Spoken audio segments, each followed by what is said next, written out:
অনেক ত্যাগের বিনিময়ে অর্জিত বাংলাদেশ। কেউ কৌশলে ভোলানোর চেষ্টা করে এ জাতি কোনোদিন ভুলবে না এবং ভুলতে দিবে না। এই দেশ যেন আর দুর্ভিক্ষের কবলে না পড়ে। গত 24 ঘন্টায় 11 জনের অধিক হামে মারা গেছে। কেন?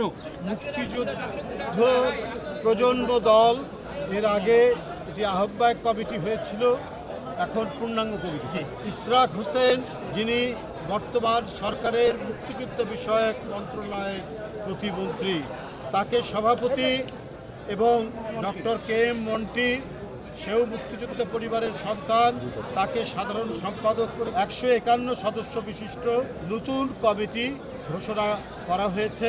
আজ থেকে জাতীয়তাবাদী মুক্তিযুদ্ধ প্রজন্ম দল তারা তাদের কার্যক্রম শুরু করেছে। যে গৌরবোজ্জ্বল পতাকা, সেই পতাকাকে তারা ধারণ করে গোটা জাতির কাছে মুক্তিযুদ্ধের বার্তা, স্বাধীনতার বার্তা পৌঁছে দেবে। অনেক ত্যাগের বিনিময়ে অর্জিত বাংলাদেশ। কত রক্ত ঝরেছে, 30 লক্ষ মানুষ আত্মহতি দিল, 2 লক্ষ মা বোন তারা নিপীড়ন নির্যাতন সহ্য করে এত বড় ত্যাগ স্বীকার করল। তাদের এই অবদান কি এ জাতি ভুলে যেতে পারে? যদি কেউ কৌশলে ভোলানোর চেষ্টা করে এ জাতি কোনোদিন ভুলবে না এবং ভুলতে দিবে না। জিয়াউর রহমানের রাজনীতির দর্শন ছিল এইটা। আমরা খাল কেটে বর্ষার সময় পানি ধারণ করব, শুকনো মৌসুমে সেচ দিয়ে আমরা ফসল ফলাবো, আমরা স্বয়ংসম্পূর্ণ হব। এই দেশ যেন আর দুর্ভিক্ষের কবলে না পড়ে। 74-এর দুর্ভিক্ষের কথা আপনাদের মনে নেই, এই প্রজন্মের মনে নেই, কিন্তু আমাদের মনে আছে। ওই দুর্ভিক্ষ ঘোচাতে তিনি খাল খনন কর্মসূচি নিয়েছিলেন এবং তিনি যে এই যে অবদান রেখেছেন, আজও পর্যন্ত আমরা তার সেই অবদানের সুফল ভোগ করছি।